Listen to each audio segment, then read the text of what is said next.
Welcome to Game Crunch, your weekly video game podcast. My name is Mike Anastasia. With me today we got Brandon. Hello. And Nick. Hello. Surprise. Nick's back. Nick literally saw something today, and he was like, I've never seen so much bullshit in my life. I gotta hop on this podcast. I'm coming out of retirement. So fucking funny. Yeah. Listeners, 5 guesses as to what it is before we get to that segment. You only need one. Yeah. Let's see. What are we talking about today? I don't know. We don't have a Google Doc yet. So. It's whatever. I mean, I got a game to go over, which I'm going to talk about. I have a game to go over too. Mine's stupid old. Is yours Mine's brand new. Okay. I have a couple of actual games I can talk about. Ooh. Okay. Yeah, Let's have our guest here go first. I think me and you have one similar one, maybe. Do we have the same one?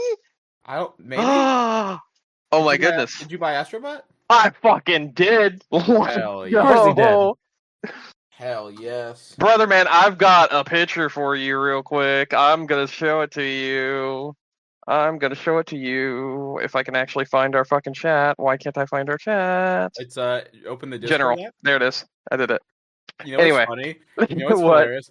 Without giving away what you've sent us, this is the second time I've seen this image. The first time that I've understood it. Oh man. Okay, I get that now. I gotta send that to my partner because they love Lost Bus, and we'll see how fast they get it.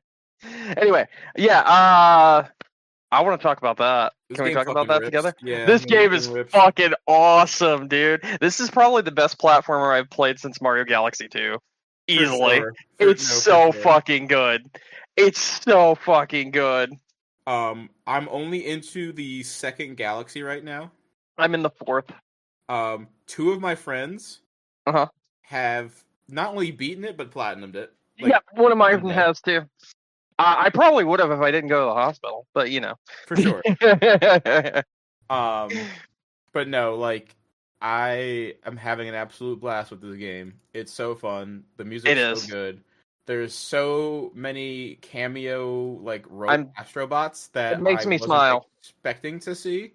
Yep. Without spoiling the ending of the first Galaxy, I can't believe we got a new game 15 years later. Yes.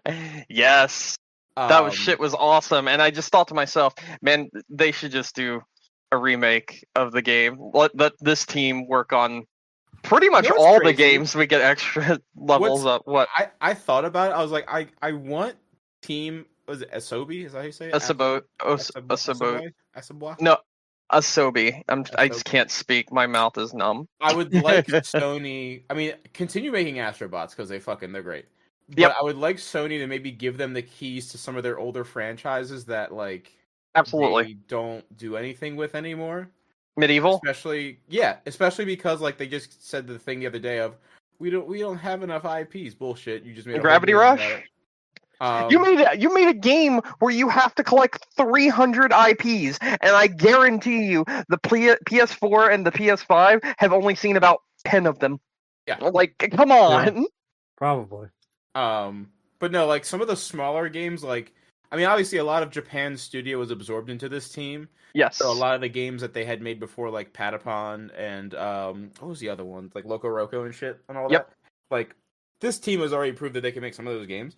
Yep. But, like, hand them the keys to, like, maybe make a new Ape Escape or maybe make a new Parappa game. Or, yes. You know what I mean? Like, new so Parappa the Rapper, cool. Please. That'd be so fucking cool.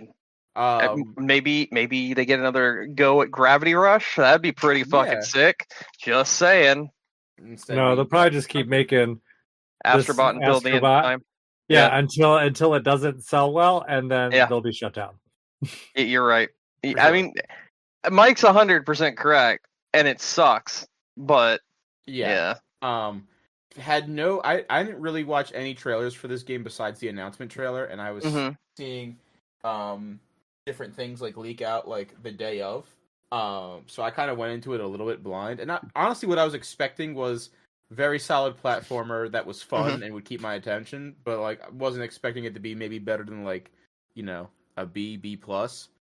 Did you not play Playroom? I did, and I loved it. I thought it was great. Playroom was excellent. Yeah. It's still one of the best PS5 games.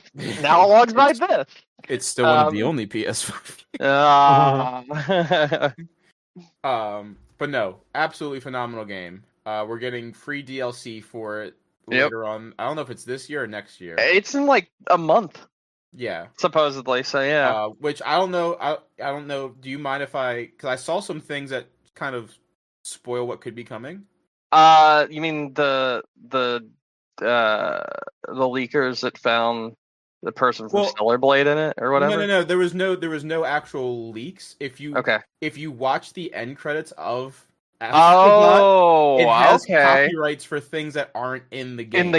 So, do you want me to list some of them? Absolutely. So the first one's Team 17 and Worms.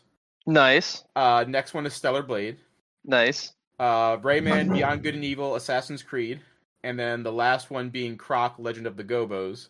So that already had a remaster announced last week, right? Yes, and I'm getting that for sure. Nice. I fucking love Croc. So yeah, those are just some of the ones that they noticed in the credits. They're like, oh, these were copyrighted, but never actually in the game. Yeah. Okay. So those are for sure coming. See, leading up to this, I played through Playroom and 100%ed it, so that I would have the extra bots in Astro Bot, and I loved playing that already. And then I started playing this, and I was like, how did they make something that was better than Astro's Playroom? Because it is. It's better in pretty much every way, and it's awesome. Like, this game is so fucking cool. You said you're only 2 worlds in, is that right? Yeah, I'm currently I think a world or 2 behind the boss level for the second galaxy. Okay. But I'm not moving. I'm 100%ing every single world before I move on. Yeah. Because I want to collect all the bots. I want to collect all the puzzle pieces. Because the puzzle pieces unlock the different buildings on the home world that you can use. So there's the gacha machine and there's the controller editing customization station. And all that stuff. So. And there's the outfit station, which is what I grinded for the first night to get so that I could wear my Bloodborne outfit. And I have not changed it out of my Bloodborne outfit since I've got it. So, but no, where I think Astro Bot succeeded as the Playroom succeeded as being a really good introduction of hey, we just told you all this tech that's in the PS5. Yeah.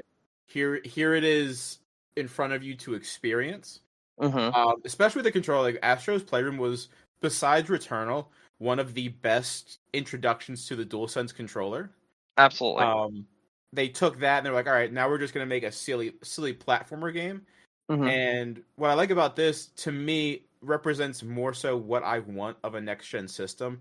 Not so much, and we'll get into this later with some things we're going to talk about, not so much the super realistic, high-fidelity graphical type of shit, but some of the things in Astro Bot is just there's a shit ton of things just on the screen at once. Oh my god, there's this one stage, right?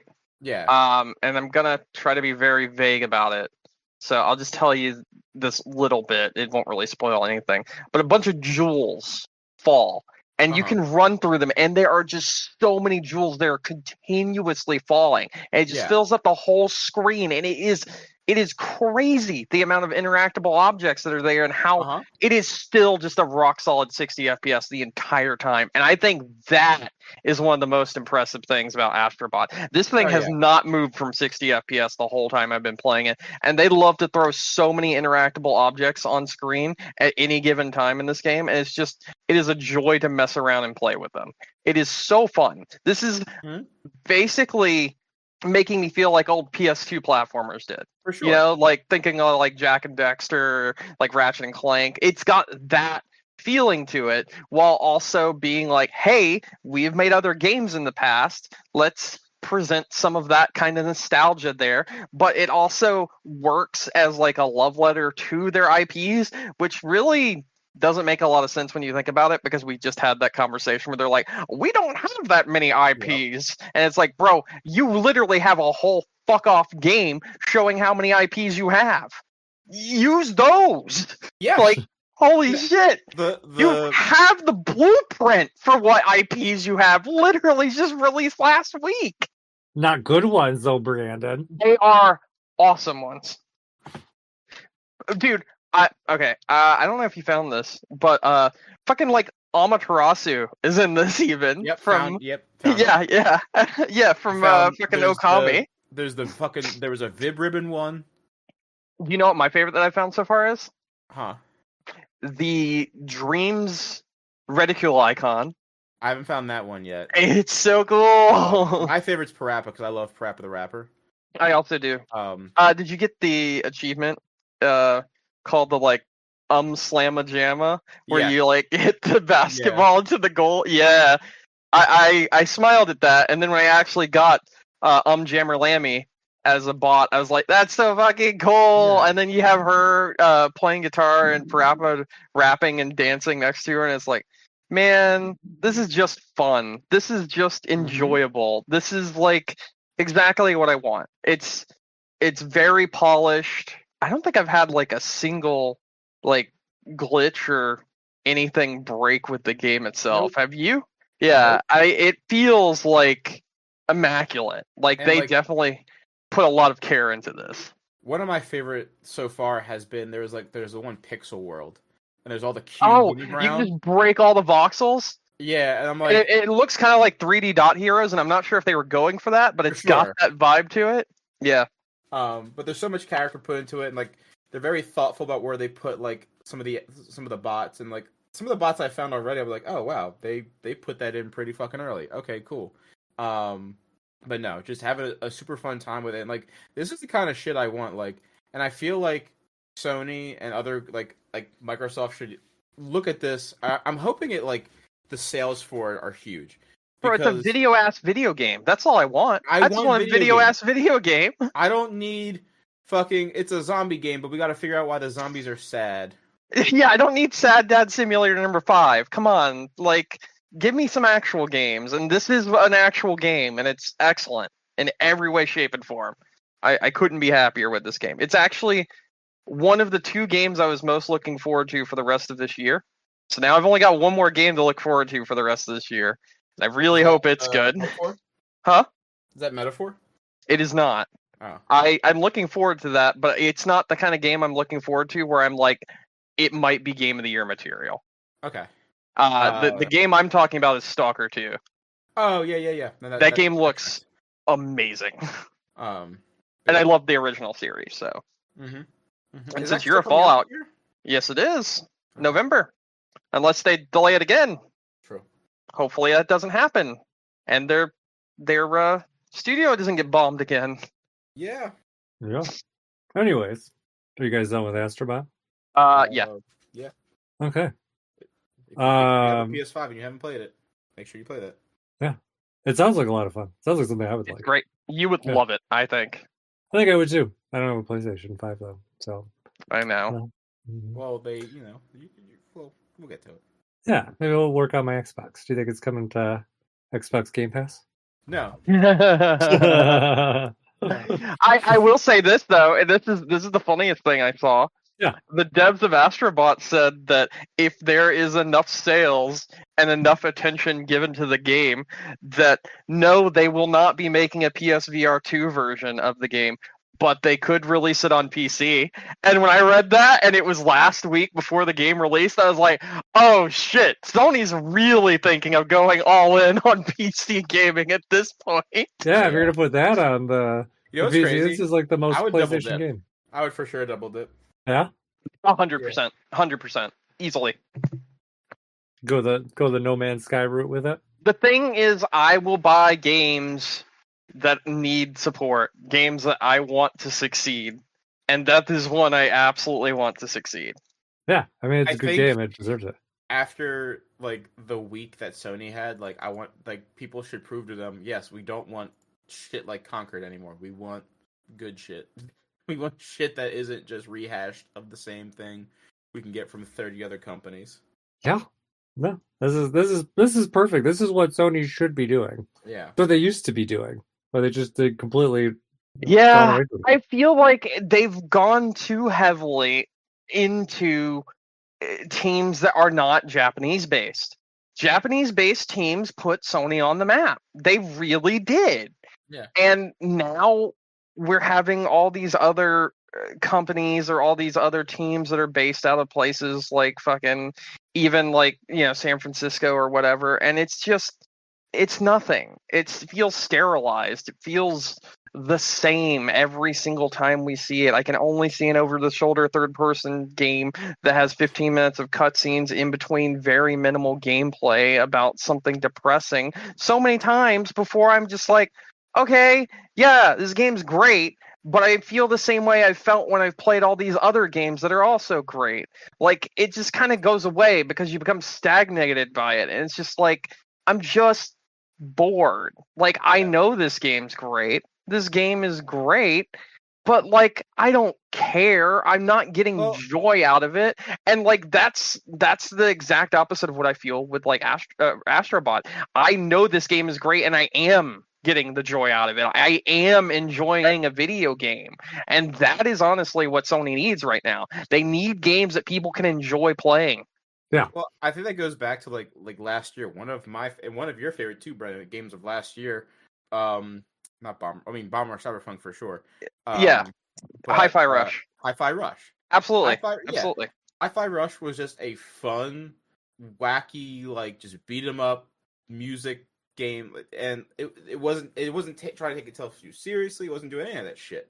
Yep. So, and like that's what was fun. That's what's fun to me. Yep. So. Yep. Anyways, what else you been playing? Me? Sure. Okay. I think Brandon said he was only playing one thing.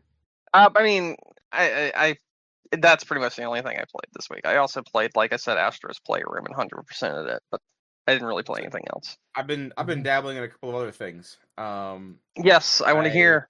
Have been steadily playing Cyberpunk 2077. I don't know if I don't think I had my computer all together the last time I was on. I don't think so, because you were asking Brandon for advice on things. Correct. So I've got my computer I'm on it right now, completely assembled since then.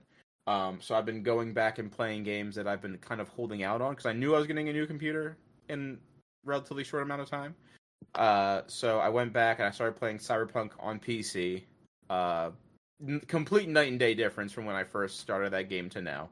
And I feel like every time I've restarted it, it's been different, but like better. Mm-hmm. If that makes sense. Like my experience each time, it doesn't. I feel like sometimes like when I play the same game over and over again, like the first 20, 30, 45 minutes, it's kind of the same like tracks. You're just kind of retracing your steps. But every time I've started Cyberpunk, I pick Street Kid every single time, and it's been a different experience each time. It's just been a better experience each time. So now this is me playing it since the last biggest update came out, which was the one right before Phantom Liberty dropped. And the game just runs cherries on my computer. Love it. It looks so good. The lighting, the graphics, it all looks very, very good. Not having really any sort of issues at all. That's awesome. And just having a blast with it. So I've been playing it. I've been playing that like nightly, kind of, sort of. My partner wants to watch me play it, so I've been streaming for them on Discord. But then I've also been playing some other games for them when they come over. But so I'm having a lot of fun with that. I'm hoping to get to Phantom Liberty relatively quick because I didn't realize how short the main campaign of that game was. Main campaign's very short, like a 20-hour. Mm-hmm. Which is good because now I can just spend most of my time doing stupid shit that I want to do. But besides that, I've been playing Paper Mario: Thousand Year Door. Oh, you did get it. I'm borrowing it. Okay. I'm borrowing it from my friend. Well, it's still.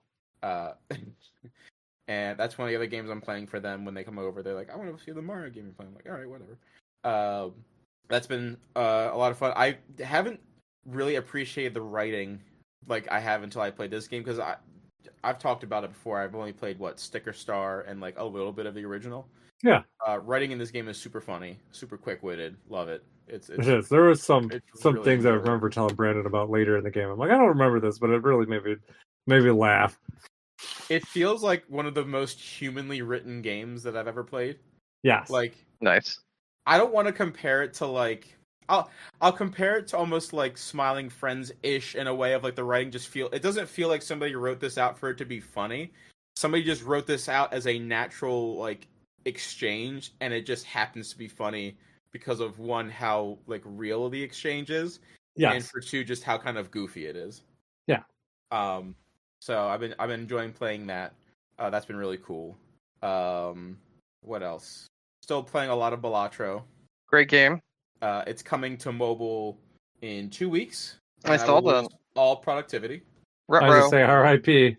Yeah, because I think I have like 75 hours in it right now. Sounds about right. Sounds about right from what Brandon was saying on the Nick Balatro tracker. Yeah. Yep, I was tracking you last week. I think because we were talking about the Nintendo Direct and that Balatro update. Yes. Brandon was like, "Oh, Nick's really into it. He'll probably be excited about this." I love that game. Actually, it's funny enough. I bought, one of my coworkers was selling a Quest 2. Basically, he bought a Quest 2 and like never touched it, and he sold it to me. And one of the first games I booted up, Balatro. I was playing Balatro on like a big VR screen, basically. Wow, bro. But then I went back into playing like Beat Saber and all that stuff again because it's very, very fun. Trying to think if there's been anything else that I've been playing besides those. Like I said, my main game right now is Astros, and then like trickling in Mario, Paper Mario, and Cyberpunk whenever I get the chance. Yeah, I think that's everything. If I'm remembering correctly. Yeah, because nothing else on Twitch right now. So, yep, that's everything that I've been up to and playing. Okay, well, mine will be super short because it's very random and there's not a lot to say about it. I do not know why, so I do not try to coax me into explaining why I started playing this game. It doesn't make any sense to me. But for some reason, I'm playing a lot of Mario Party 3 all of a sudden. Okay. Yes, Mario Party. That's the cowboy 3. one, right? No. This is the one with the Millennium Star, which was out of all the Mario parties that exist, it's the only one I never bought. Like I never bought Mario Party 3 because I did not like it. So I was like, nope, not buying Mario Party 3. I bought 1, 2, and then 4 through whatever we're on now. But I skipped 3 for whatever reason. And I don't know why. But I was just kind of like, I'm like, well, let me look at this. I don't know why I was in the mood to play Mario Party. Maybe because there's been a lot of Mario Party like news lately because the new game is coming out. But the previews just came out like yesterday. So it wasn't that. Like it was just before it. Steak cooking? Huh? That there's like a GIF going around from Mario Party Jamboree of like a steak cooking, like really high definition. Oh really? I didn't see that. I did see there was a mini game where you have to cut like steaks in half. Maybe. Let me look it up. Because people are saying like, wow, the PS5 Pro is dead on arrival. Look at this steak from Mario Party Jamboree.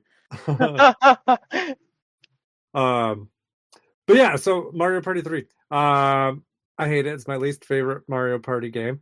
But it's not like it's still Mario Party. It's not like it's anything different. I just really hate the Millennium for some reason. Like I absolutely hate it. But I mean it still plays like a Mario game. There are some things I really like. I played a game yesterday where, and I've never seen it happen before, because so Mario Party 3 is a story mode too. I don't know how much you guys have ever played a Mario Party 3. Mario Party 3 has a story mode where it's kind of like, hey, you got to get all these special stars and then do this and that. And also had like these kind of like, I don't know what they call it, battle maps, duel maps. I'm not sure. Where it's just kind of like one-on-one and you're like playing for money or something. But I don't know. But anyway, so I was playing a match the other day in story mode. And I'm pretty sure just everything's set to normal because I'm not looking for anything to be like too ridiculous.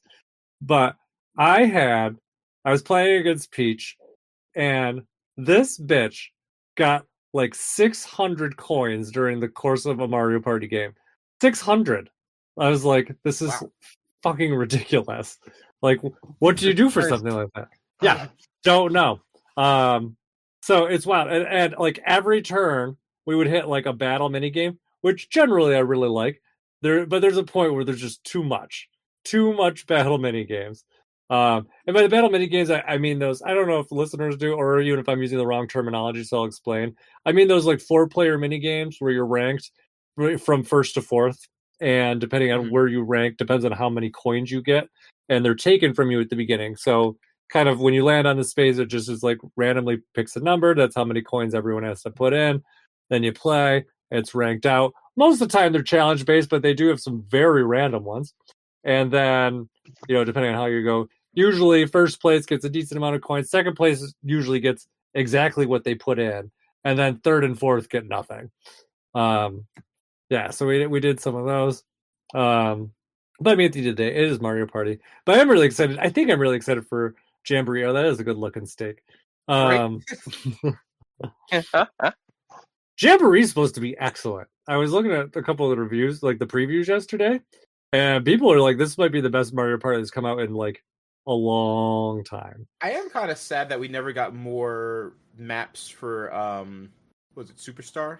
Yeah, it seemed like that would be a game that would be right for it. Yeah, because we were playing it, I would say about a month or so ago. We were playing it was just me and them, and then our friends hopped on. We were having like 4-player games. I'm like, it's a lot of fun, but like I am sad that they kind of kneecapped themselves to only the maps that shipped on the cartridge. Like I would have paid for more throwback maps, but I agree. They're like, fuck it, we'll just make a new one instead, which is fine. But I kind of feel like I'd rather this be on the Switch too, if that's supposed to be coming out next year. Yeah. And then just, even like a free update, just because Nintendo's done that before in the past. We're like, free update, 5 new maps, whatever. Yeah. But I don't know. Or even go like kind of like what they do with Mario Kart, where they're like, all right, if you're an NSO subscriber, here's some extra maps for you. Yeah, just like I said, nothing crazy, just a little bit. Although, I mean, if they really want to go crazy, I mean, I wouldn't mind like a Mario Party Ultimate, where it's like, here's every map we've ever made, every game we've ever done, like just pure chaos, which is what you would expect from Mario Party. But yeah, I don't know. I kind of went from very not excited to Mario Party Jamboree to kind of actually very excited for it. Don't know if I'm going to buy it right away or not, because a lot of it kind of depends on what else I'm doing at the time. But yeah, I actually think it looks like it will be a lot of fun. So I'm kind of excited. I guess the online stuff's supposed to be good. I guess the multiplayer games are supposed to be a lot of fun. The ones that I was hearing about yesterday looked like really thoughtful. Like I feel like there's a point where, or at least over the last couple of years, there's definitely been a point where I'm like, okay, every Mario Party game that you could possibly ever think of has probably already been made, because there's so many of them. But even just looking at the stuff that they thought of with Jamboree, like I'm like, okay, these are actually some pretty creative ideas. So I think they did a pretty good job from what I've seen so far. So TBD. Obviously the game's still about a month away from coming out, but I expect that we'll probably, now that previews have started, we'll probably start getting a steady stream of information over the next couple of weeks. Yeah. So, yeah. But that's it. That's all I've been playing.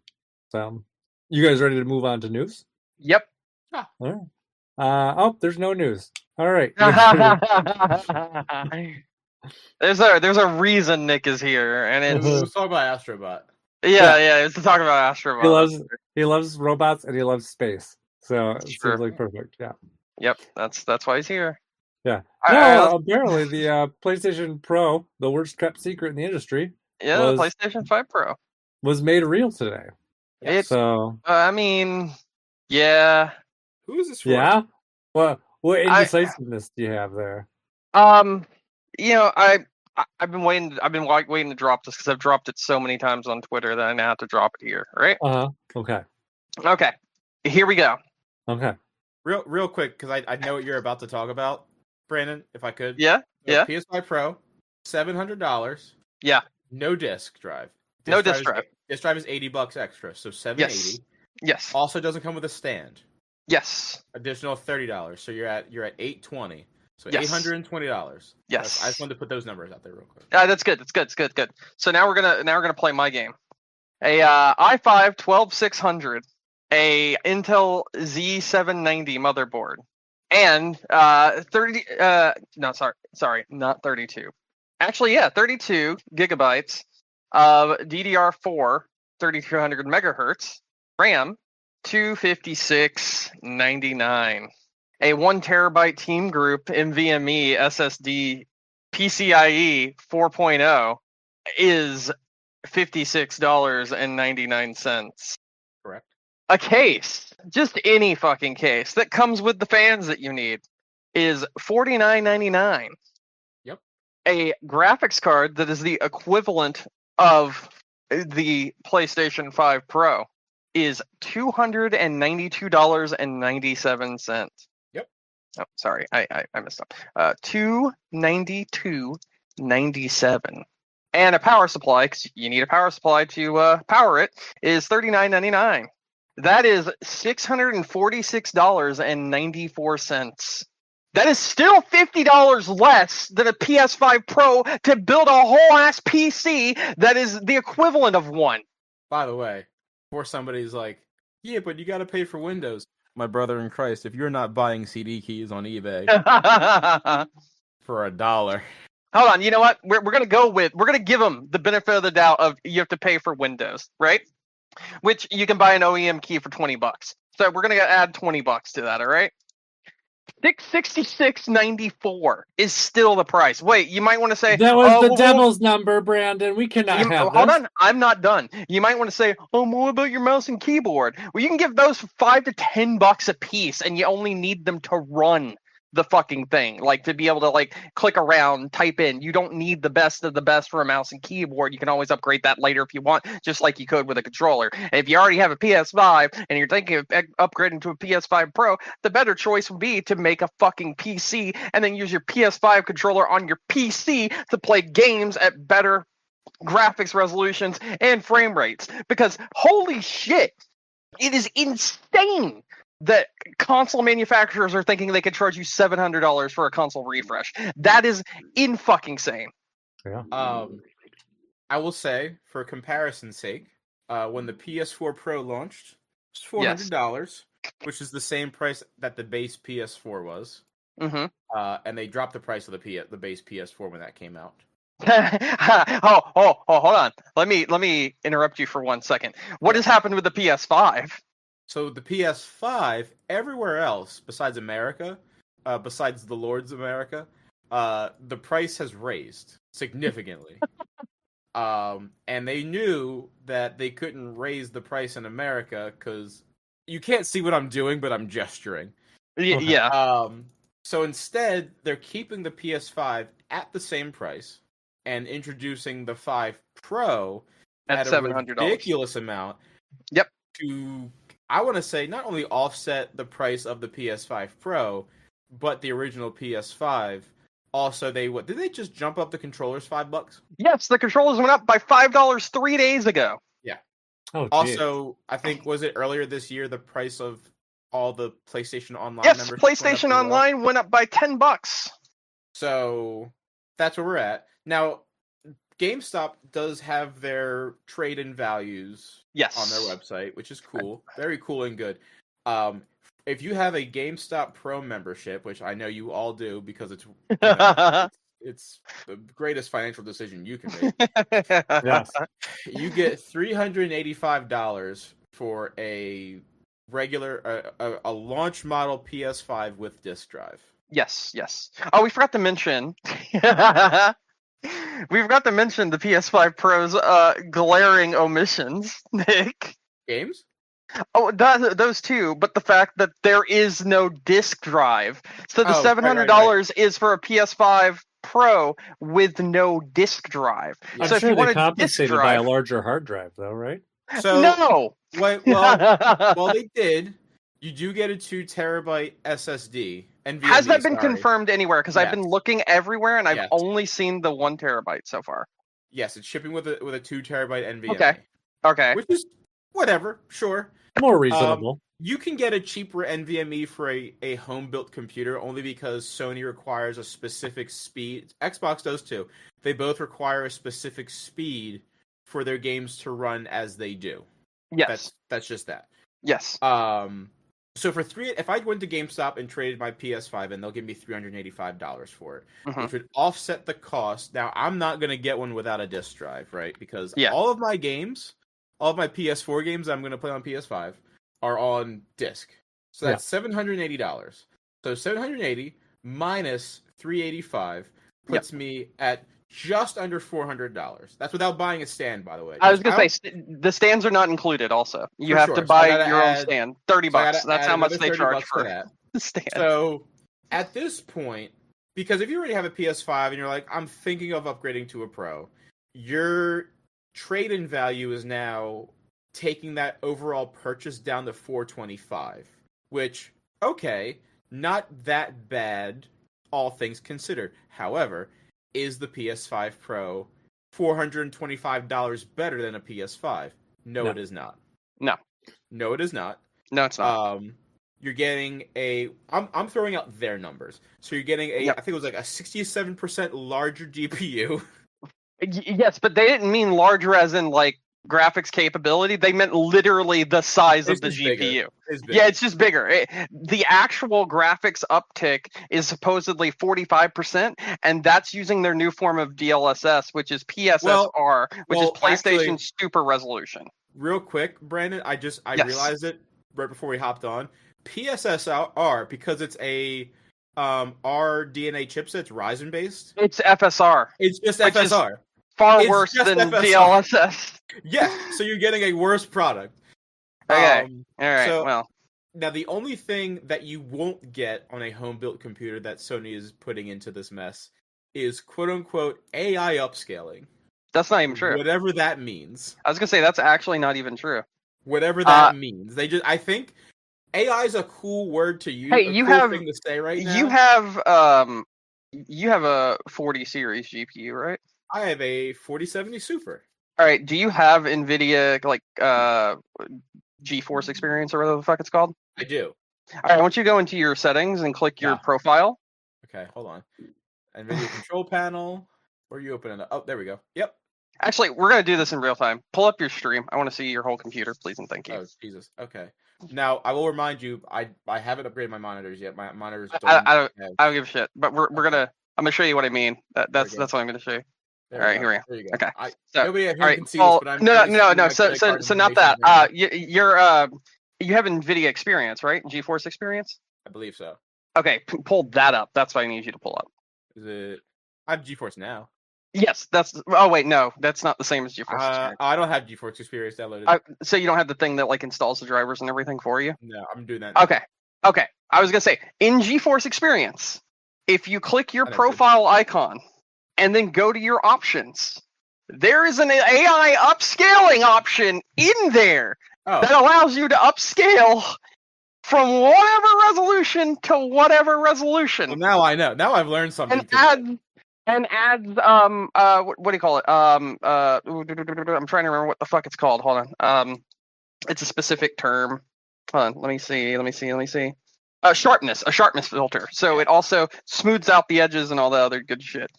So you're also paying for a weaker version of that, which already exists on PC as well. Here's what I'm getting at. Here's what Brandon's getting at. These prices are unacceptable for a console. These prices are outrageous. That's literally what I'm saying. Yeah. There's no reason to buy. As somebody who's owned a PS5 since launch, right? And I know we were just fawning over Astro Bot. Astro Bot is great. It's great. Astro Bot is no. There's some great games on PS5, and I've played some this year even. For sure. But they do not outweigh the cost to upgrade versus what you know. My count right now is there's 3 games you can only get on PS5. Rise of Ronin, which is really good. I didn't realize Rise of Ronin was PS5 exclusive. Currently, there's a PSC port in the works, but that's 4. Just so Rise of Ronin, Astro Bot, yes, FF7 Rebirth, yes, Demon Souls, Stellar Blade. Oh, and Stellar Blade, so 5. Yes, Stellar Blade's also an excellent game. I'll say that right now. There might be some people out there willing to pay $700 to see what's the main character name in Stellar Blade. I do not know to tell you the absolute truth.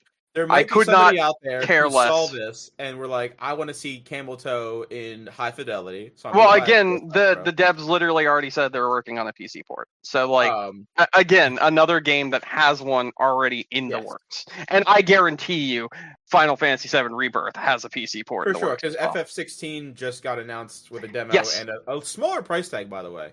Yes, it did. Unless you can buy it for $70, and it comes with all of the DLC. Which is cool. Yeah. So all the big games that you might want a PS5 for. So Ratchet and Clank is on PC. On PC. Yeah. Both Horizon games. Yep. Both Last of Us games. Not Part 2 yet. Part 2 is not on PC. Part 2 is coming. Yes, correct. Ghost of Tsushima, Already on PC. already on PC. Mm-hmm. Death Stranding, already on PC. Yep. Excellent game. Runs really well on any PC you throw it at. So a majority of what you might be playing on a PS5 already. Yes. Unless you need those 4 specific games that we laid out, which I think you already said what Astro. They're probably going to bring Astro Bot to PC anyway. The devs have mentioned or talked about it. If there is enough interest, that is something that they they want to do. That doesn't mean they'll get to do it, but it is something that has been mentioned. So I myself have just gone through the whole building a PC process. I've done this process many times. Yes. Recently, this last foray, I was waiting for sales and such. Yep. I want to say my computer. So I built a computer with a 4070 Super. I have a Ryzen 5800X, not an X3D. You should get an X3D if you don't have a. Don't make my mistake. 32 gigs of RAM. Is your DDR5 or DDR4? DDR4. Okay. I have a 2 terabyte NVMe. RM850 Corsair power supply. Yep. I also have an NZXT Kraken cooler for my CPU. All of these things I spent, I want to say, roughly estimating $1,300 on. Yeah, and I spent like $1,400 on my entire computer throughout the time that I've had it. That's what I wanted. But I'm also an enthusiast. Like, you know, when it comes to like PC stuff, that's just me. Did I need a Kraken cooler? No, it's a water cooler. I don't overclock my processor. I just like Kraken products. And I wanted it because it was on sale for like a very steep discount. I got it for like $180. You could have gone air-cooled. I would have spent like $40 on like a Noctua air cooler. I'd actually argue air cooling is a much better choice right now. For sure. I didn't need a 4060. I could have got like a 30 series, even a 20, like a 20 series. You got a 4070. You said 4060. Yeah, I have a 4070. I have a 40. I'm sorry, I have a 4060 is the PS5 Pro, basically. But a 4060 is what, like $300, $400? It's the 292. That was a 4060 PC that I built just a few minutes ago for you guys. What we're saying here is you can build a PC equivalent, maybe a little bit better than a PS5 Pro. Yep. Have the better versions of what PS5 Pro is touting. Yep. And also play the PS5 games. Yep. That you want to play nicer. Now, if you want the PS4 games too, sure. Give it a little bit of time. We're working on that. But it's completely nonsensical. It's stupid. I bought a PS4 Pro when they came out because my I had a launch model PS4. It was dying. I think it was the time around the time Uncharted 4 That's came the out. same thing that happened to me. Mine was dying. Wild. Yep. I did the same thing. I traded in for a PS4 Pro. I think they gave me like $300 for my base model PS4 because I was trading in towards a PS4 Pro. Yep. So it was like $100 up. I was like, easy enough. That's perfect. Yep. $150 I think is how much I had to pay for it. Yeah. For mine or something like that. I don't remember. But as someone who's owned a PS5, like, that's not a big deal at all. But like an extra $400, that's fucking insane. Yeah. As somebody who's owned a PS5 since launch, and who me too, thanks. You too, an enthusiast in multiple facets with gaming and PC stuff and all that shit. Yes. I have no reason to buy this. I would never buy this. If I were to go turn my PS5 on right now and it exploded, I'm gonna go buy another base model PS5. I'm literally just gonna go buy the slimmer one, and without it. See, because I do digital, so I'm literally just gonna go buy a digital slimmer one for $250. Like, I don't want you can get those. I know. I'm saying I would do that. In my case, I would just say fuck it.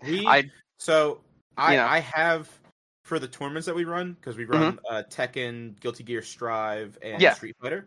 We have 2 PS5 Slims because it made the most sense for us for moving such. I don't like it because it's glossy. Stop putting glossy panels on your fucking console, Sony. I'm honestly thinking of picking up a Slim myself, just for Katie, so she can have her own as well. Because if she's been playing so much of like ZZZ and Genshin Impact and everything. Literally, if I turned my PS5 on right now and it took out half of the wall because it blew up, I'd been like, damn, that's crazy. And then I'm buying a base model PS5. Yeah, same. Like I said, even if I had finished Astro Bot by the time it exploded, I might even wait.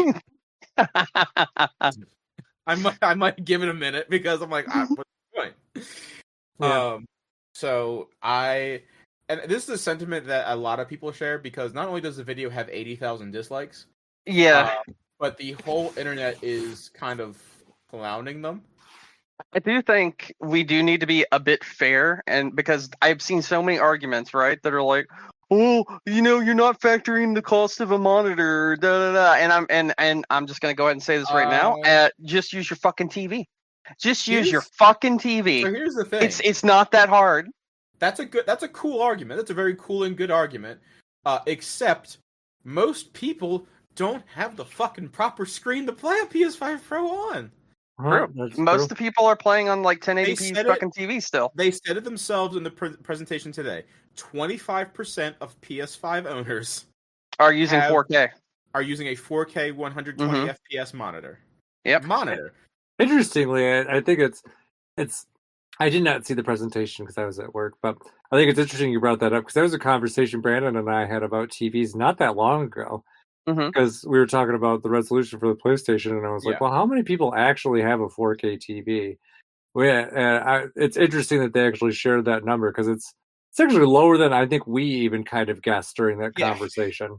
For sure, because for a real TV, like a real good TV that's 4K, 8K, 120 FPS, or you wouldn't be reading it by FPS, you'd be reading it by hertz.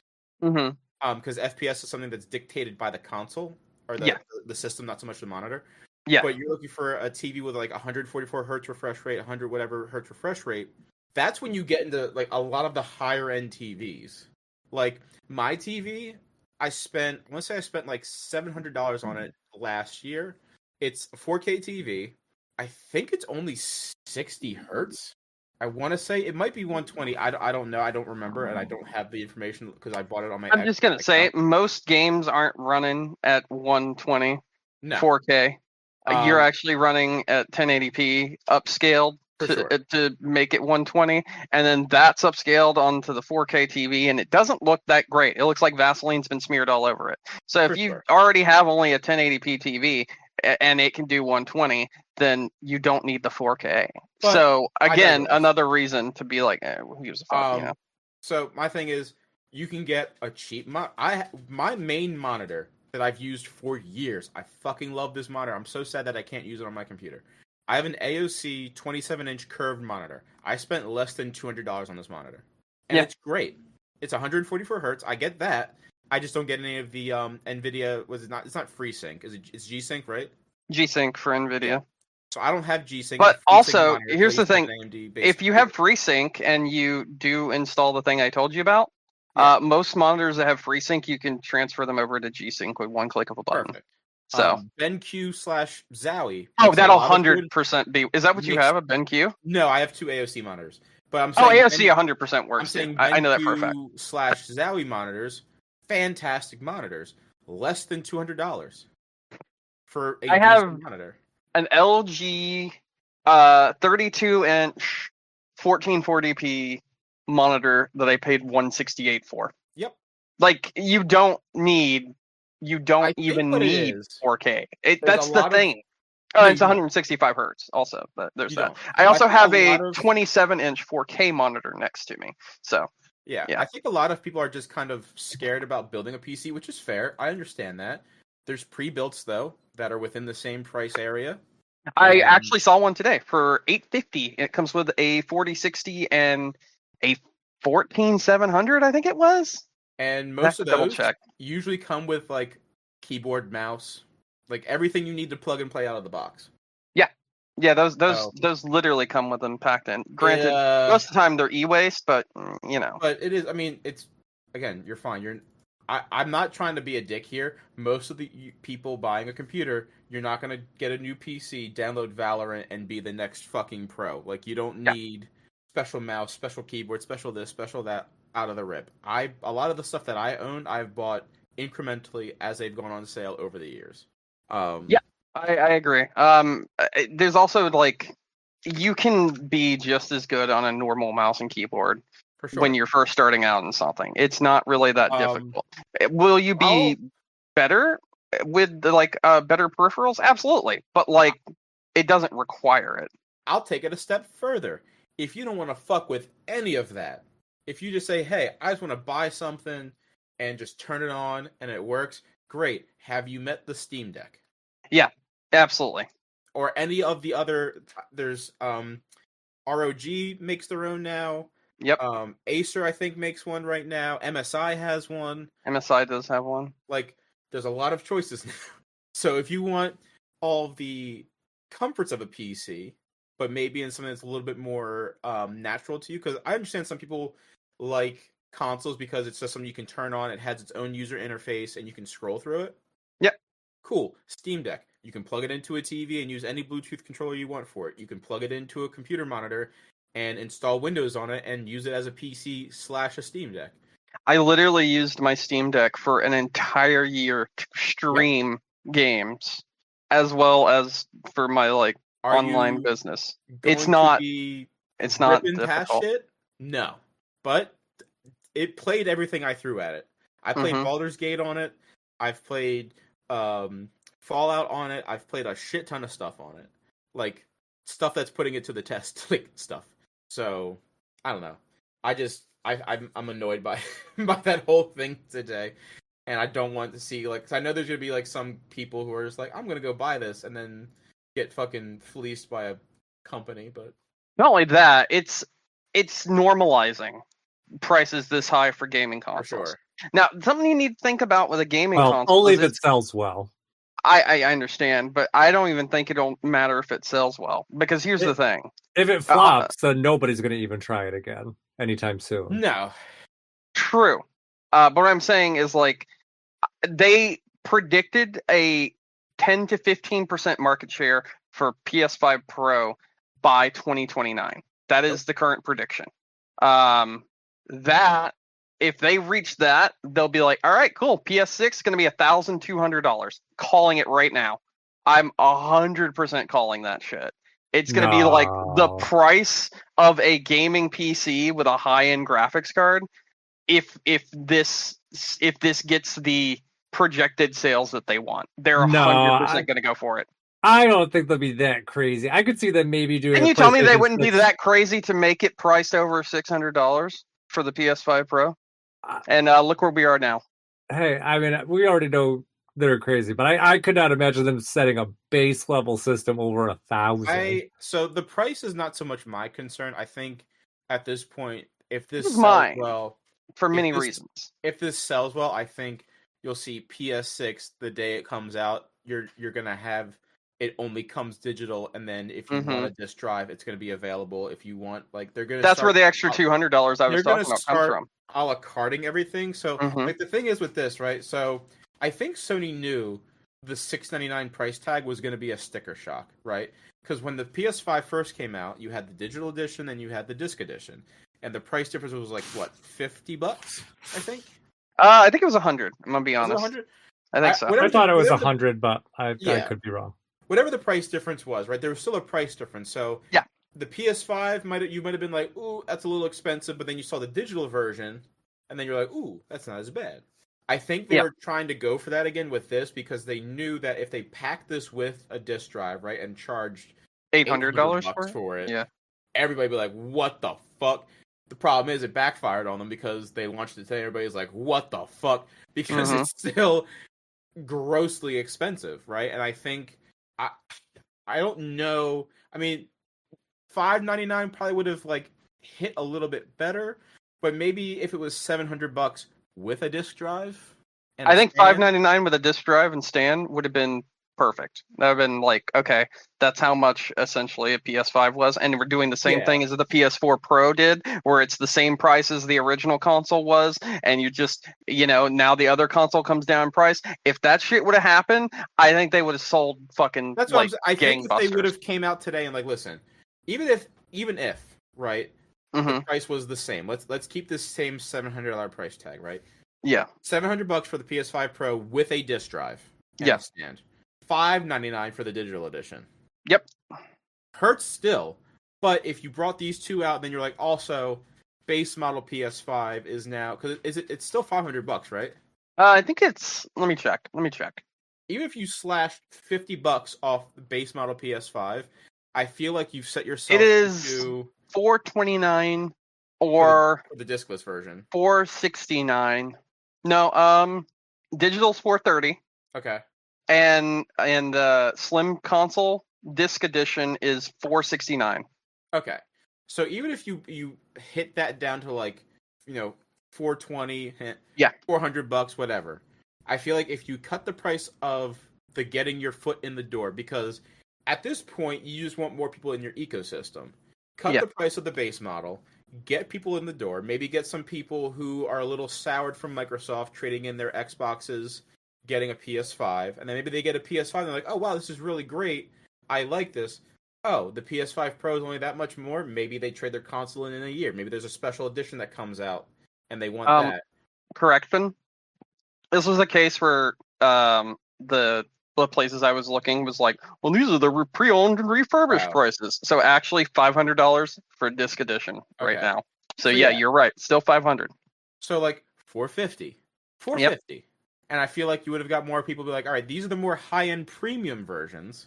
I just want my foot in the door. Oh, you slice the price on the base model. Cool. I'm going to go with that. But I guess I'm not sure how much of a wash they're taking on the PS5 Pro, if one at all. But so I gotta imagine that they're taking a wash on a lot of this. So here's the reason. Because let's think about it, right? Okay. The PS5 itself, right?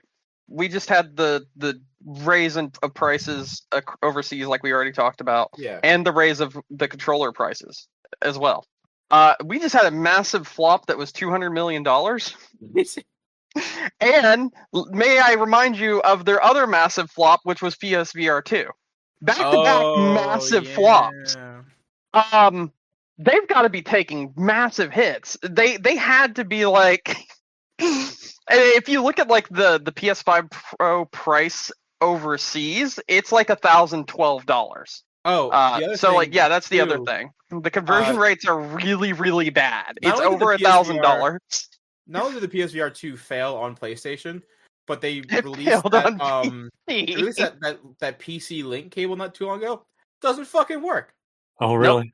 So if you want, I don't know why you would want one, but if you want a PSVR 2 for your PC, it's not even a route. Like maybe that might be good for somebody like me, right? Who I have a PS5 and a PC, right? And I want to get in the VR. Yeah. And maybe I don't like the fact that I have to own a piece of meta hardware in my fucking house. I despise it. Understandable. But the Quest 2, or Quest in general, like the Quest 3, the Quest line of VR headsets, affordable. They work great. So you want to sell me a PSVR 2? Cool. How about you make the link cable fucking work? And then maybe I'll buy it. Because at this point, if I want to have one VR headset for two separate platforms, let's do that. But I can't even do that at this point because it sucks on the PS5 because there's nothing for it. And then you go to use on the PC and you can't because it doesn't fucking work. Because the link cable only works for the headset. Oh, weird. Yep. When you get into the controller tracking bit of it, it's like, whoa, buddy, that's not my job. I did my job. Yep. Well, I think that's the thing we talked about when it was coming out, right? Because there's a lot of features that weren't included on the PC version. Yeah. Well, and it was insane. It was even worth it when we were looking at it. Half of the haptic stuff, all of the special sauce that makes Sony's controllers what they are right now, you can't use on PC natively. Hackers are getting it to work. But like, I've had my Quest 2 for about 2 weeks now. I use Steam Link wirelessly on it. I'm playing it in the next room from my PC. No lags, no hiccups. The controllers just work because it interfaces through the headset, and it's great. Yeah. So they took a lot of nasty shits this year, and I guess this is just the third strike for them because maybe they were like, oh, maybe we can make some money back on this, and then now nobody is buying it because it's so fucking overpriced. Yeah, I don't really know what they were thinking. You'd think they'd want to offset some of this by getting a lot of sales, not just very minimal amount. I told my friend group, I was like, if they come out with the PS5 Pro and with a trade-in deal, I'm anywhere between $100 to $200 of difference. Mm-hmm. I may consider it. Maybe. Yeah, because my PS5 is 4 years old. Yep. Yeah. And it doesn't hurt to. Basically, I see this as striking while the iron is hot, so to speak. Mm-hmm.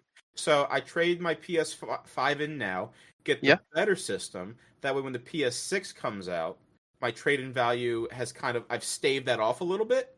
Yeah. But in this case, it's just for $400. Because like I said, I'm going to buy the disc drive. I got to buy the stand. So for $425 of difference, not worth it to me. It's really not. Not only that, but the games they showed with it. Let's talk about that, shall we? The first game they showed was Last of Us 2, which was a remastered PS4 game. So yes, they're like, oh, what's the first game we should show off on our side-by-side comparison looked exactly the same. I was laughing so hard. Look what I put in the general chat. I don't know if I did either. Yeah? Dude, it was just like, what were they thinking with this? It was Last of Us 2, which again launched on PS4. Ghost of Tsushima they showed off, which launched on the PS4. PS4. Which, by the way, love Ghost of Tsushima. If you Great have game. PS4, PS5, PC. Yeah. It's on PC. I might rebuy it for PC because I fucking love that game. I've thought about it. Play it. I'm waiting for the winter sale. It'll probably be on sale then. The other things they showed off was Ratchet and Clank, which is very good. Don't get me wrong, very good game. PC game? Did not see a difference. Yeah, my favorite part where he's like, I like when you look at, like, they said something along the lines of, like, you can really see the difference when you look into the stands, and I'm sitting here and I'm, like, squinting, like, can you? Well, my favorite one is there's a screenshot of a side-by-side of Spider-Man 2, and you look on your left, and it's the PS4 version. It's got, like, some blur to it. PS5. Or the PS5 version, and see, it's already fucking me up. You look at Venom's back, and it's like a little blurry, but you're like, all right, whatever. And then you look at the PS5 Pro version on the right, and you're like, okay, I can just see his back a little clearer and the shit flying around, which does not fucking matter in that game, because if you have played Spider-Man 1 or 2 or Miles Morales for more than 5 minutes, you are flying around that game at record speeds.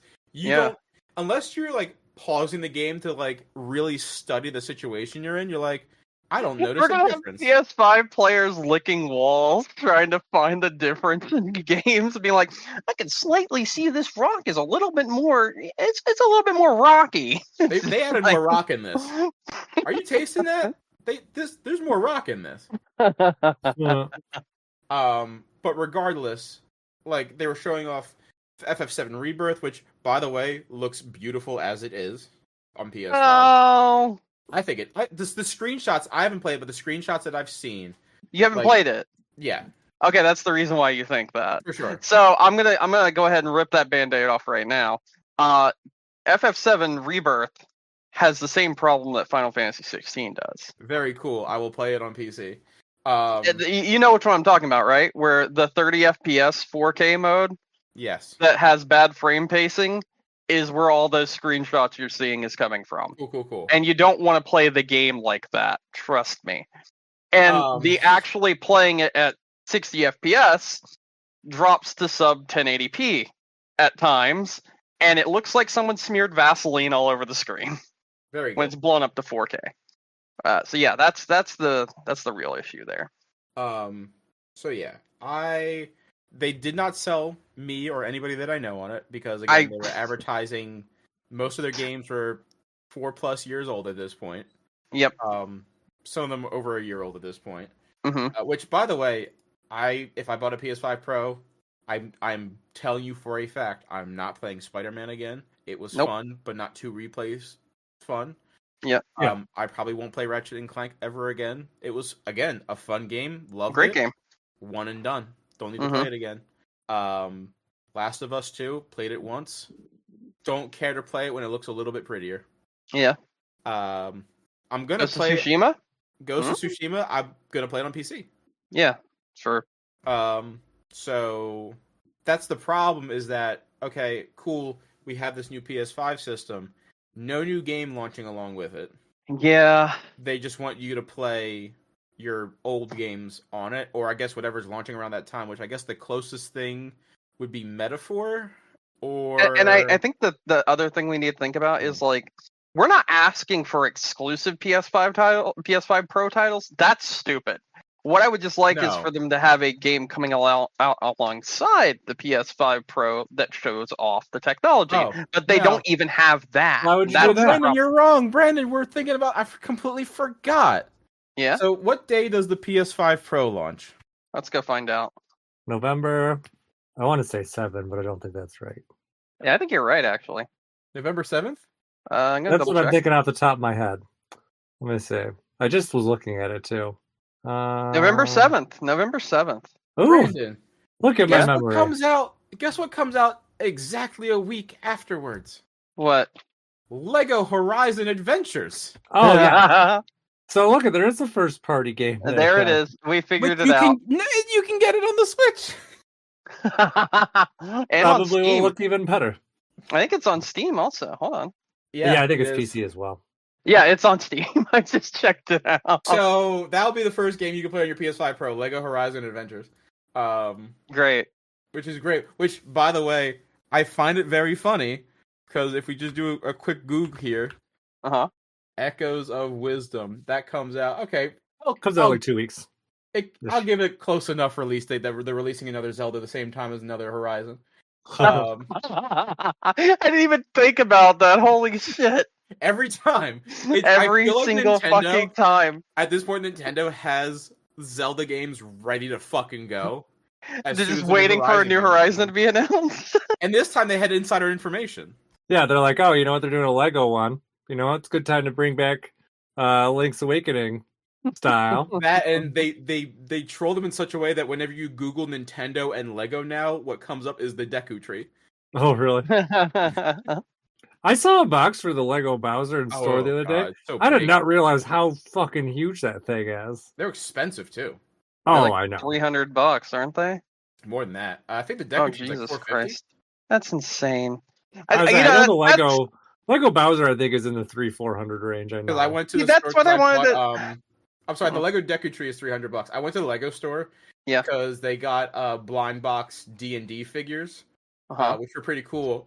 But the only problem was, I'm happy with the ones I got. I just got doubles of Eric Okra, and I was like, God damn it. But I love Eric Okra, so I can't be like, I'm not mad about it. But. Yeah. So, I was going to say, we do have another game that releases on November 7th. Yeah. Supposedly Mario and Luigi Brothership. Is that what I was going to say? I thought that was around that time. I thought it was the same day. I don't know if you guys talked about the dunk that Nintendo did on that, which the same day they announced that Concord was going offline, Mario and Luigi was like, guess what they did? Oh my god, we haven't talked about that. That's fantastic though. Concordia. Yeah. I played Concord. I talked about this last week. Yeah, you and 3 other people did. I played the beta, so there was like at least 10. You and 10 other people did.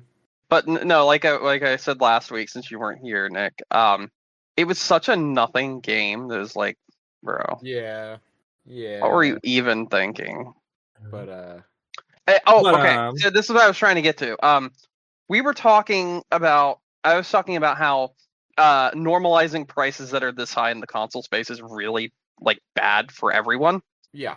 And it's because it's going to raise the price of graphics cards even higher and normalize that. So we'll start having the like low end graphics cards starting at like $500, $600.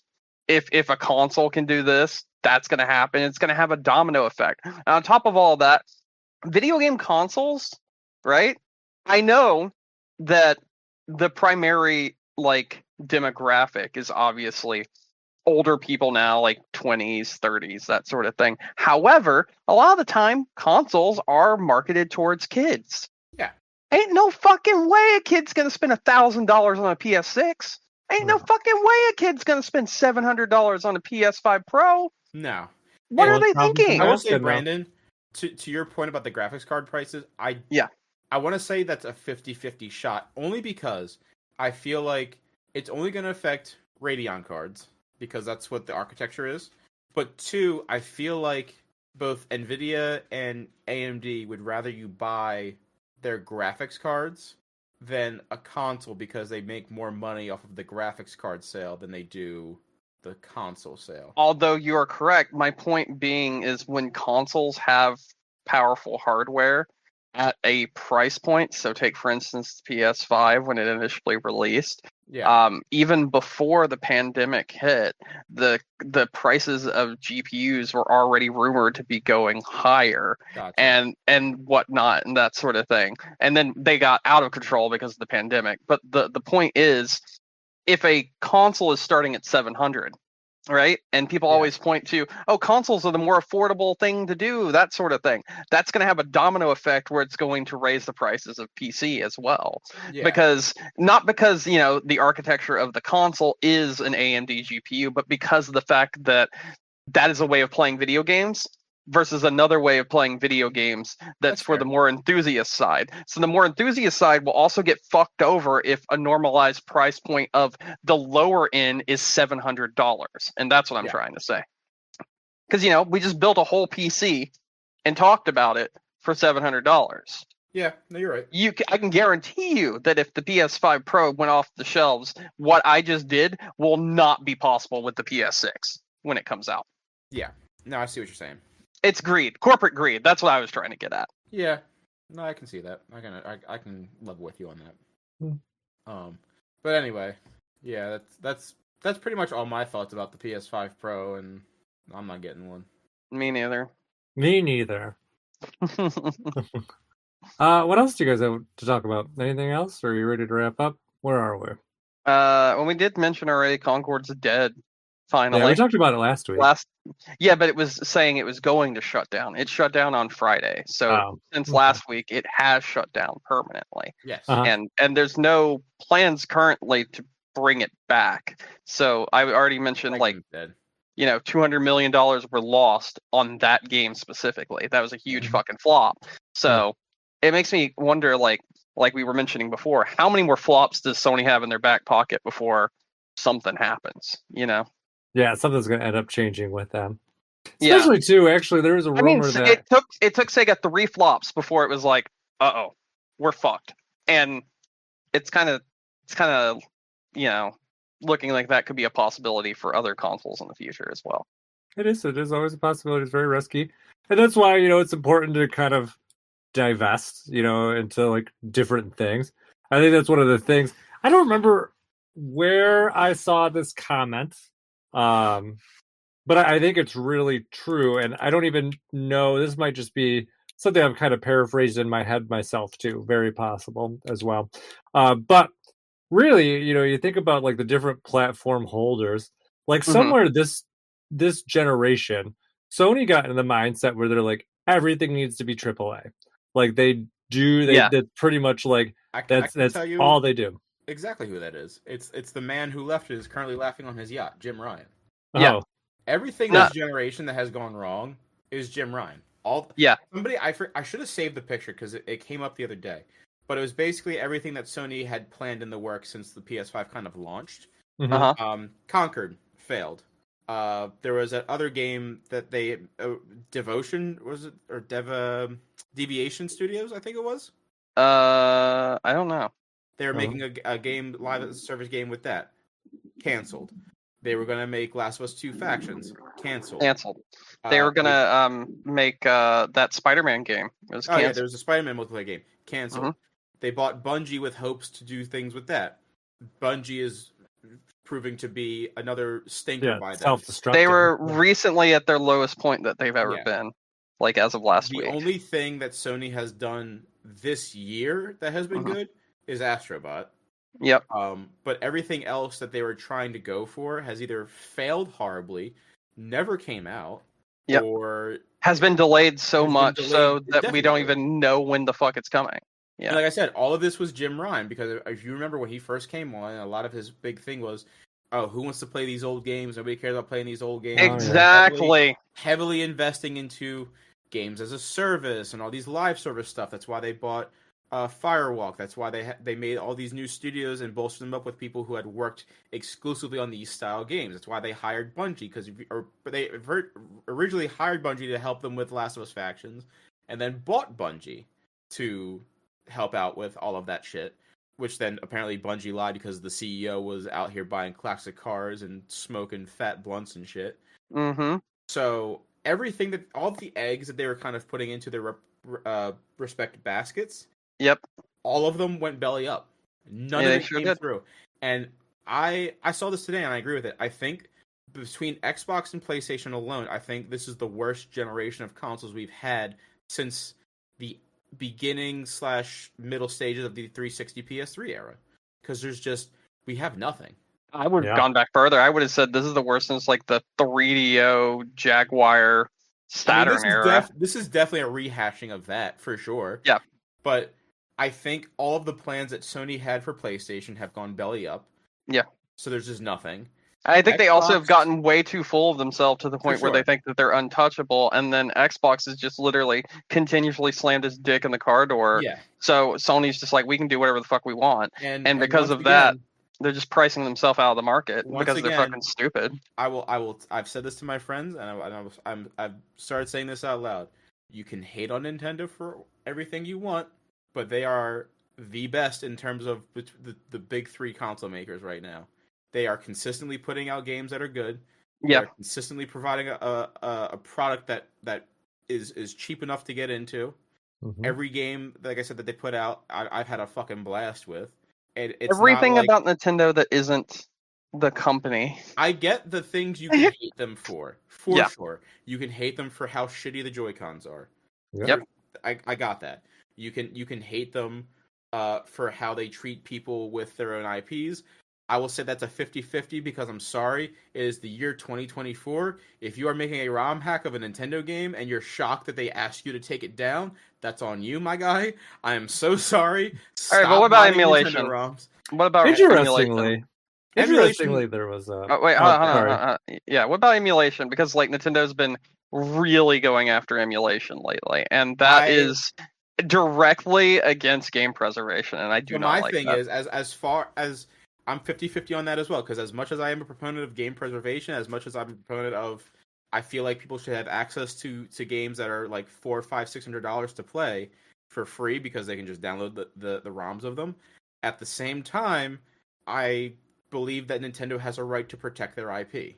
How are they protecting an IP when they're not selling it any other way? Like that's the thing. Like they're just. I know they are, but it's such a fucking cop out because it's the Disney thing, right? Disney they'll lock things away.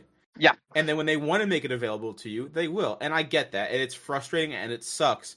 But I also believe that just because something is out there, you don't have a entitlement to play those things. Don't get me wrong. I want to be able to play all of these awesome old games from Nintendo and beyond, right? Like I had to spend a shit ton of money just to play Snatcher, which is one of my favorite games of all time.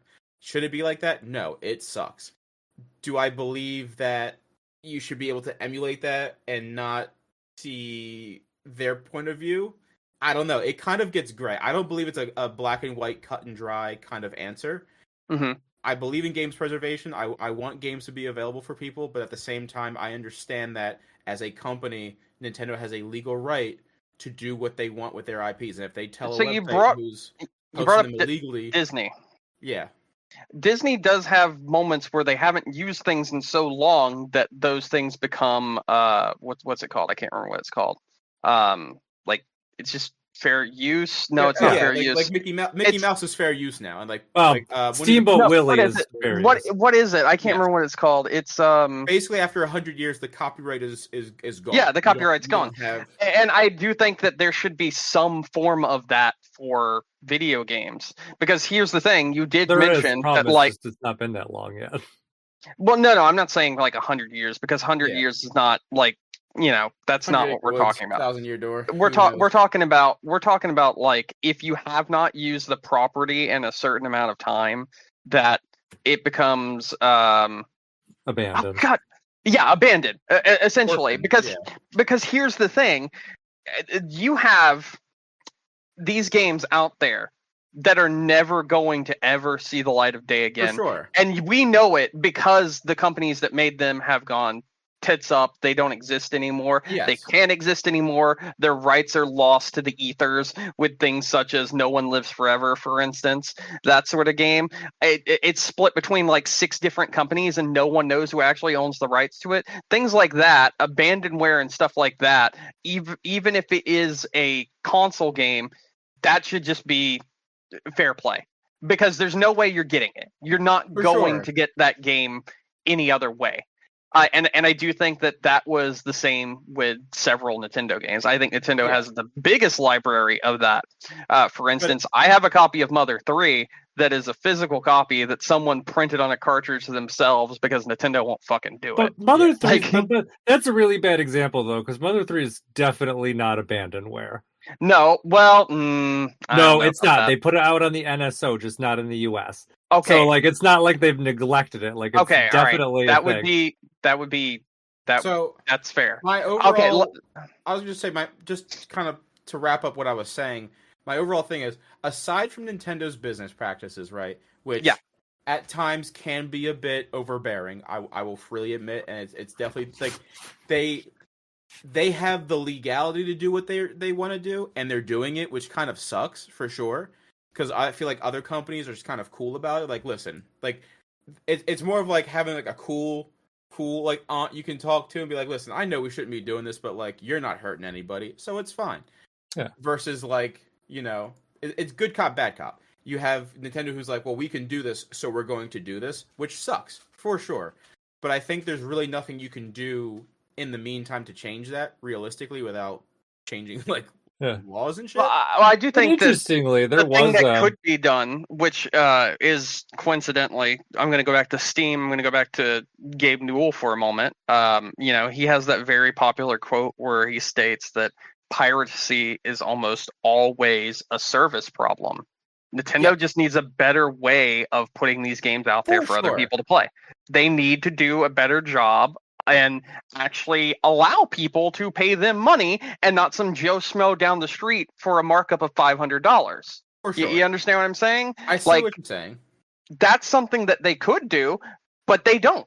They just choose not to, for sure. They choose not to. So if they're going to choose not to let me buy it, then I'm going to choose not to pay some Joe Schmo $500 for a copy of it down the street, and I'm just going to take it offline. No, you know, because it doesn't make any sense, because it's like they're not making money from the sales of those games. I think, like, if I were to buy those games on eBay, I'm not giving that money to Nintendo. No, but I think, Brandon, what the problem is that you're trying to look at it from a logical perspective, and there's no logical answer as to why they do it. Yeah, and actually, you're right. So what I've been trying to say though, Did You Know Gaming actually did a look at Pokemon ROM hacks this last week and Nintendo legal issues. And one of the statistics I remember they threw out there was like, I think it's 99% of Pokemon ROM hacks are actually to have no legal action taken against them. And they were talking about ones that they did. And most of them have treaded into territory where you're like, oh, okay, makes sense why Nintendo did this. A lot of times it has to do with monetization, which makes sense. Obviously, Nintendo's not going to be a fan of anything taking like monetary hits. But they also pulled out some like other just kind of like examples, which kind of makes sense. Like if a ROM is getting like a lot of popularity, like I can't remember which one it was. There's a ROM hack for a Pokemon that's getting a lot of popularity. Like it was actually making like news headlines on websites at the same time that a Pokemon game was coming out. So they were like, well, we can't have this. We can't have the other websites talking about other Pokemon games that aren't ours while we're putting one actively out. Mm-hmm. So they cited that as a reason for, you know, why they had done it. It was the same thing with AM2R as well. I think they were in the process of making a Metroid 2 remake, and they didn't want that to come up. They came out within a couple months of each other. Mm-hmm. So, like I said, I think trying to look at this answer logically, you won't ever find an answer that logically makes sense. I think it's more of a legal system going to legal system, and some people just abuse that, and it sucks, but there's no logical reason for why they do it. You're right. Would they make more money by having like a catalog, like the Virtual Console? Would they make more money off of selling games like that? Probably. but do they want to pay for the back-end shit for that? Probably not. So they might just... There's Bean Counter somewhere who weighed out how much money they could make selling these games versus how much money they could make not making them accessible, and then slowly trickling them out here and there. Like, you know, for the longest time, you couldn't play Earthbound, and then boom, it comes out NSO, boosts NSO subscriptions. Yeah. Or, you know, the only way to play Metroid 2 was the shitty Game Boy version, and then bang, they remake it for the 3DS. It sold 3DSs. It sold copies of the game. So I think that's their approach to it. But is it shitty? Yes. But I don't think there's a way to logically look at what they do and be like, that makes sense. Because it doesn't. Yeah, and we also don't... The other thing is, too, it's kind of looking at only half the picture, because we don't know... Like, obviously, we're just talking about some of their decisions are obviously made by things that they have in the pipeline, and that's changing all the time, too. Yeah. So some of those things might be like, hey, we're planning on doing this, and they're like, don't end up doing it, but then they're like, well, we don't want this as competitor kind of thing. But I feel like some of their decisions are made for the Japanese branch, which is so out of touch with reality that it's just a fucking that's mess. without a doubt, yeah. Mm-hmm. But I think for the most part, what I'm trying to say is, like, you have Xbox, who has proven this year to be not very friendly to their install base and not very consumer friendly. Nope. And or their developers. Or their developer. Which, I don't know if... Real quick side note, I don't know if you saw, there was some game that was coming out. It wasn't Black Myth Wukong, but it was like a game kind of like that. And this developer went out on Twitter, was like, hey, we're trying to get this on Xbox, but they won't talk to us. And, like, after that tweet had hit, they were like, oh shit, our bad, and now it's coming on Xbox. I did see that. I saw that too. They've been shitty to devs, they've been shitty to owners of the consoles, they've been shitty just all around. Cool. PlayStation, right, has been shitty in different ways. They're overcharging for their services, they're overcharging for their console, and they sold a console and didn't... Any of the promises they made on their consoles, they didn't honor, right? The PS5 came out, we were promised, hey... I feel like there's a unwritten or an unspoken promise of, you're buying a new console, right? You're giving us your money, you're giving us your trust. Now we're going to produce things that are only for this console that you're going to enjoy. Half of those things, like we said, didn't come out. The ones that did come out sucked ass. Or they released on PS4 as well. What the fuck does it even matter? So whatever. So you got Xbox who's doing dumb shit. You got PlayStation who's doing dumb shit. Then you got Nintendo, right? Yeah. Like I said, console priced very fairly. Does it suck that that all their first party games basically never go on sale? Yeah, that does suck shit. But how often do you get a first party Nintendo game that doesn't work when it first comes out? It's rare. I would like to say towards the end of this Switch that we're on right now, we've had some first party Nintendo games that have had less than favorable performance at launch and still to this day. But nothing... I feel like there's been nothing on the Switch that has been as noteworthy as some of the games that have come out on Xbox and PlayStation. Yeah, nothing egregious. Nothing egregious, I would say. I mean, I would argue things like Bayonetta with its bad frame pacing issues and constantly dropping below the 60 FPS and problems like that. I'm aware it's a hardware issue. 100% well aware of that. But what? I don't know. It could just be Platinum Games being shit. People have overclocked the Switch, and it runs at constant 60. Gotcha. That's why I'm saying I'm aware it's a hardware issue. But that's where you need to like pull back. You know, you need stronger hardware as Nintendo for sure in general. And I do think that Nintendo has not been as disappointing at this generation as PlayStation or Xbox. However, as the Switch has gotten on in age, very quickly, it has become very, very, very outdated to the point where some of the games that are releasing now barely play on it. And I don't mean just some of the games that are like, some Joe Schmo third party. I mean, like, you add more than like 10 items in Tears of the Kingdom to a thing at your building, and that shit's gonna chug. So here's the thing with that.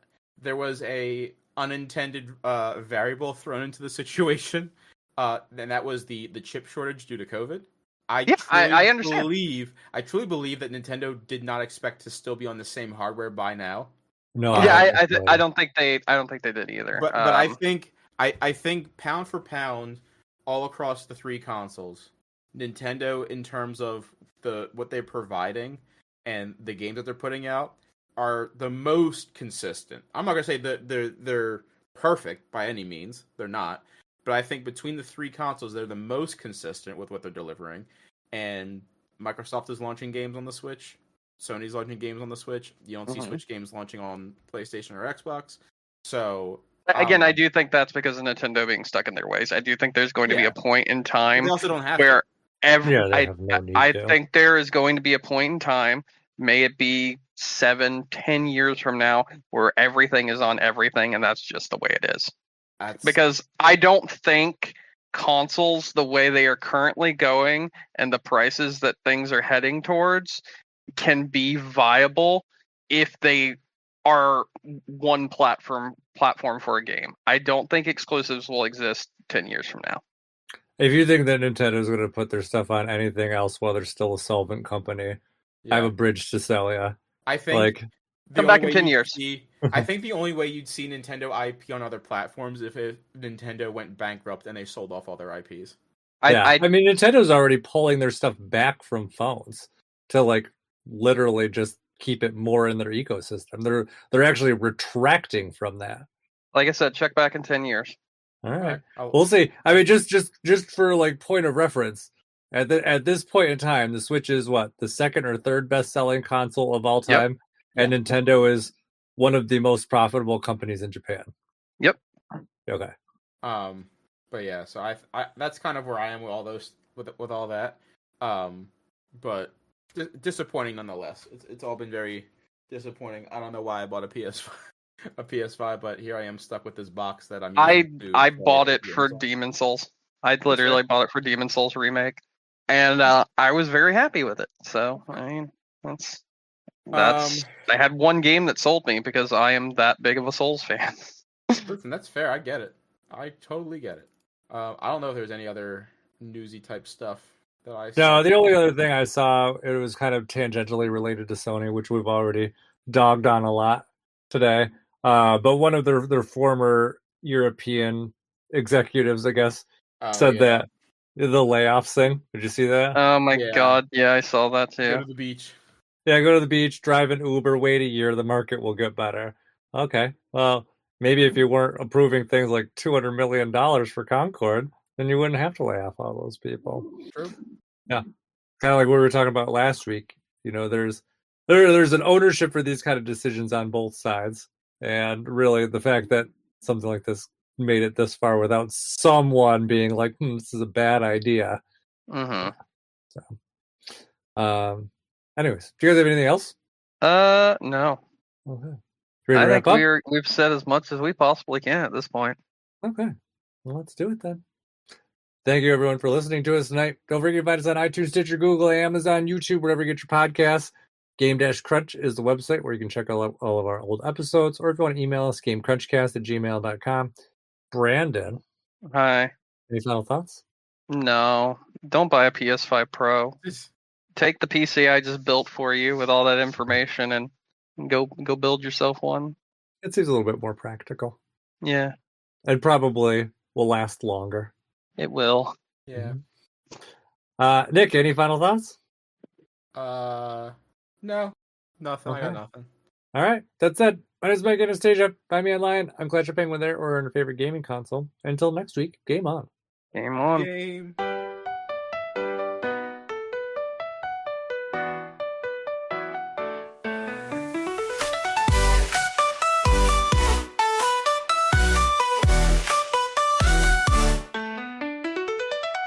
Bright lights call my name, pixel dreams all around. Monsters to defeat, no limits can be found. Controllers in my hand, Game Crunch here we stand. Quests and heroes rise, worlds unfold, no disguise. Game on, we dive into the night. Game on,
Let's go, mysteries to be found.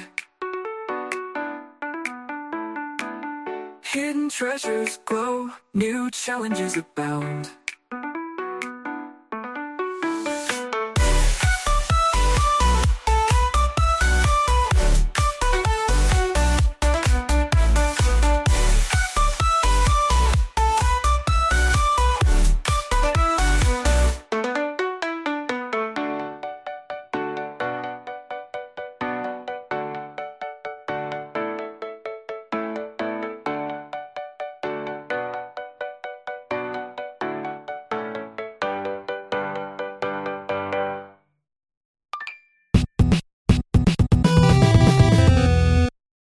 I got a picture. Uh-oh. I want you in general. Look who tweeted it. It's the official page. It is the official page. That's not great. You know what's crazy?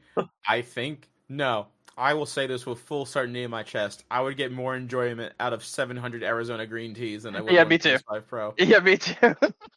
Yeah. I don't know if you guys have had an Arizona tea in the last year or so, but like the excitement that comes over me, ska music starts playing in my fucking head. It's great. It's still good.